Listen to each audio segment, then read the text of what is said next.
مرحبا. أهلا وسهلا فيكم بحلقة جديدة من اسك سبيشالست. موضوع حلقتنا اليوم حيكون عن الصدفية. الصدفية والسورايسيس هو مرض كتير شائع، خاصة بمنطقة حوض البحر الأبيض المتوسط. هو الابديميولوجي أو علم الوبائيات بيحكي إنه 2% وورلد وايد، يعني من بين كل 100 شخص في 2 على الأقل عندهم مرض الصدفية. الصدفية كمرض بتعريفه بيشمل 3 مكونات. أول إشي هو مرض مزمن، يعني chronic inflammation. في genetic predisposition، يعني في عوامل جينية بتلعب دور بالسورايسيس. بيجي بأصحاب البشرة البيضاء أكثر من أصحاب البشرة الداكنة أو العرق الآسيوي. أما المكون الثالث لتعريف الصدفية فهو الأوتو إميون تريتس، يعني هو له علاقة بالمناعة. من أهم أعراض الصدفية ظهور بقع حمراء، غالبا بيكون عليها قشور فضية، أو بقع صغيرة حمراء متقشرة، وممكن يظهر على شكل جلد جاف، وغالبا هذا الجلد ممكن ينزف.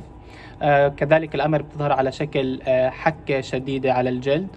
ممكن تكون الصدفية بالأظافر، فبتعطي أظافر منظرهم سميك وبشكل وفيه زي حفر. وممكن تكون على الصدفية على شكل تورم بالمفاصل، وبتسبب تيبس بالمفاصل. فهاي أهم أعراض الصدفية. بس بدنا نعرف إنه أعراض الصدفية اللي حكيتها هلأ ممكن تختلف من شخص إلى آخر. عنا عدة أنواع من الصدفية. النوع الأول هو الصدفية اللوحية، وهي بتتمثل إنه يصير في عنا بقع حمراء، وهيدا البقع بتغطي عليها قشور ذهبية، وأكتر شي بتصير على الكوع والركب وأسفل الظهر وفروة الرأس. وفي عنا صدفية الأظافر، ممكن تنصاب على أظافر الإيدين أو الإجرين، وبتسبب بحفر، وبتغير لون الأظافر عنا وبصيروا رخوين. وفي عنا صدفية النقطية، وهي أكتر شي بتأثر على الصغار بالعمر والأطفال، وهي بتجي أكتر شي من خلال عدوى بكتيرية، وخاصة إذا صار في عنا التهابات اللوز بتطلع أكتر هيدا النوع من الصدفية.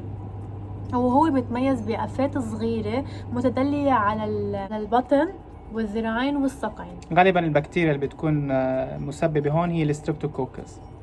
الأنواع الأخرى من الصدفية هي صدفية الثانيات، ومن اسمها بتطلع على الطيات الموجودة على جسمنا تحت الصدر، طيات البطن، وهيدي بتجي كبقع حمراء بتزداد سوءا كل ما حكينا أو عرقنا. الالتهابات الفطرية تؤدي لنا لهيدا النوع من الصدفية. وفي عنا صدفية البثرية، وهيدي من الأشكال النادرة من الصدفية، بتسبب على إنه يطلع عنا حبوب مليانة عمل بشكل بقع، نسميها الصدفية البثرية المعممة، وممكن تطلع عنا على راحة اليدين أو باطن القدمين.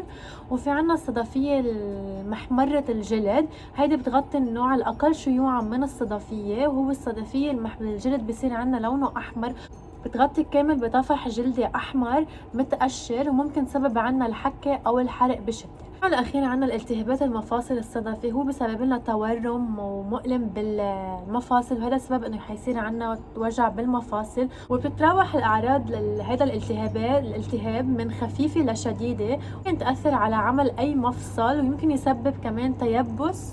أما بالنسبة للسبب الرئيسي للصدفية فهي بيعيزوها لأنه هي مشكلة بتصيب الجهاز المناعي، بتخلي الجلد يعمل تغيير لنفسه بشكل أو بمعدل أسرع من المعدل الطبيعي، فالجلد عم بتبدل بمعدل أسرع من المعدل الطبيعي. شو اللي بيسبب هاي المشكلة للجهاز المناعي؟ طبعا في عوامل كتير مختلفة بتلعب دور، منها العوامل البيئية، العوامل الجينية. كل هاي العوامل بتلعب دور ب تحفيز الجلد أو المناعة لتخلي الجلد يعمل تبديل بمعدل أسرع. كثير ناس ممكن يكون عنده صدفية، بس هاي صدفية ما بتظهر لأنه ما في محفز عم بيخليها تظهر على الجلد. من أهم المحفزات اللي بتخلي الصدفية تظهر إصابات أو العدوى، مثل ما حكينا بالعدوى الأطفال بالستريبتوكوكس ممكن تؤدي لظهور الصدفية. إصابات الجلد مثل الحروق، الخدوش، كل هاي الأمور ممكن تعمل كمان تحفيز لظهور الصدفية. الأجواء، خاصة الأجواء الباردة، هلأ إحنا بموسم أو فصل الشتاء، فأكيد هذا محفز رئيسي لظهور الصدفية. الإجهاد والتعب كذلك الأمر محفز رئيسي لظهور الصدفية. الإفراط في تناول الكحول، برضو للناس اللي بيشربوا كحول، الإفراط ممكن يؤدي لظهورها. التدخين طبعا، وعوامل كتير أخرى ومحفزات ممكن تعمل على ظهورها. بس كمان شغلة مهمة كتير بالنسبة للمحفزات. بالنسبة للمحفزات المتعلقة بالأدوية، فمن أهم الأدوية اللي بتلعب دور مع الصدفية هي أدوية ارتفاع ضغط الدم. كتير ناس عندهم هايبرتنشن أو مرض ارتفاع ضغط الدم، فهاي الأدوية ممكن تلعب دور. طبعا انت بتستشير طبيبك اذا حاب تعرف اكثر عن الموضوع. والامتناع السريع عن ادويه الكورتيكوستيرويدز. هلا احنا ريما لاحقا بالفيديو رح تحكي لنا انه من العلاجات هو الكورتيكوستيرويد.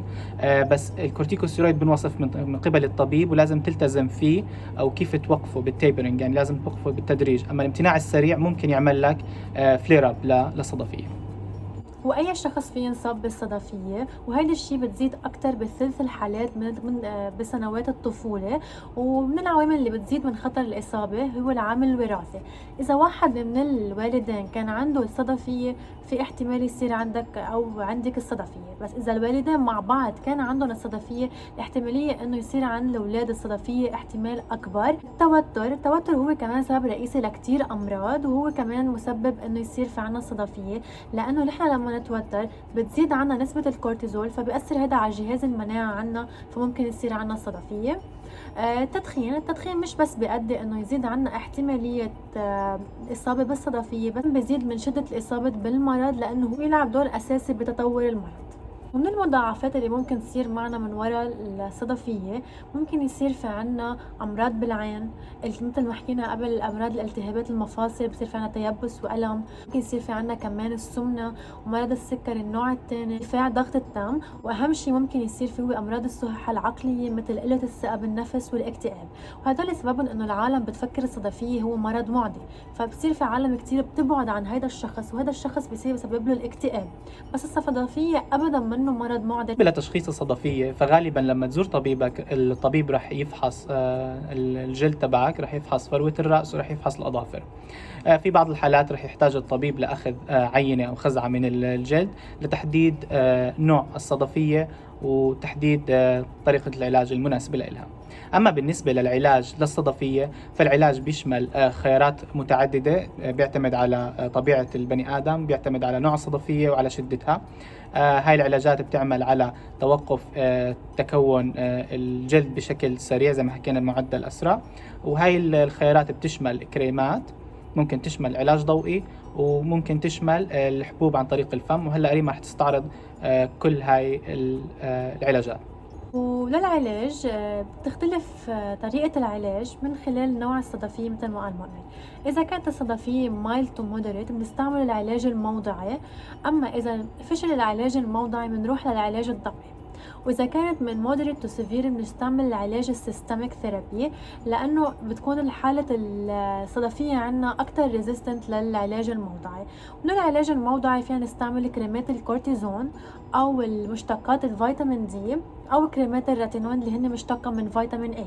السيستميك ثيرابي بيوصف الطبيب لكم انه المثبتات، الادويه اللي بتثبت المناعه، لانه مثل ما قلنا هو بصير في خلل بجهاز المناعه لما يصير في عنا مرض الصدفيه. بالنسبه للعلاج الضوئي مثل ما قلنا هو للحاله المودريت تو سيفير، ممكن يكون لحاله او مع ادويه معينه، وبيطمن تعريض الجلد لكميات كبيره من الضوء الطبيعي او الاصطناعي. يلزم تكرير العلاجات عده مرات، ولازم نحكي مع طبيبك لتشوف اذا هيدا الشيء مناسب لك. ولازم نعرف كتير منيح انه هول الادويه كلهم اللي حكينا عنهم والعلاجات بدهم وصفه طبيه من طبيب مختص، انه ممكن يبلش الطبيب بدوز خفيف ينتقل لدوز اعلى، لانه ممكن الصدفيه ما تروح على دوز خفيف. هيك بنكون وصلنا لنهاية حلقتنا لليوم. إن شاء الله تكونوا استفدتوا وعرفتوا أكثر عن مرض الصدفية، أعراضه، المحفزات، التشخيص والعلاج. بشوفكم بحلقة جديدة، وما تنسوا تعملوا لايك شير سبسكرايب للفيديو. باي.